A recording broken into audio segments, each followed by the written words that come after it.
अस्सलाम वालेकुम नाज़रीन, मैं हूँ सलवा हसनैन। आप देख रहे हैं सूर्या न्यूज़। आइए नजर डालते हैं आज की अहम खबरों पर। पाकिस्तान मुस्लिम लीग नून के आला सतही वफ्द की जेजुआई सिंध के सेक्रेटरी जनरल अलामा राशिद महमूद सोमरू की कराची रहाइश का आमद। मुस्लिम लीग के वफ्द में अयाज सादिक, ख्वाजा साद रफीक, बशीर मेमन, खेलदास कोहस्तानी, अली अकबर गुज्जर व दीगर शामिल। अलामा राशिद महमूद सोमरू के ब्रादर नस्बती के इंतकाल पर मुस्लिम लीग के वफ्द ने ताज़ियत की। मुस्लिम लीग के वफ्द ने अलामा राशिद महमूद सोमरू को मियां मोहम्मद नवाज शरीफ का पैगाम पहुंचाया। सिंध में बनने वाले ग्रैंड अलायंस पर तफसीली मशावरत की।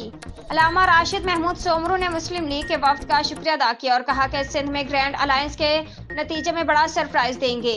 सिंध के अवाम को अब महरूमी से निकालने का वक्त आ चुका है। अवाम ने सिंध अमन मार्च में अपना फैसला दे दिया है। अब वक्त है कि क़यादत संजीदगी के साथ अवाम के मूंगों पर पूरा उतरे।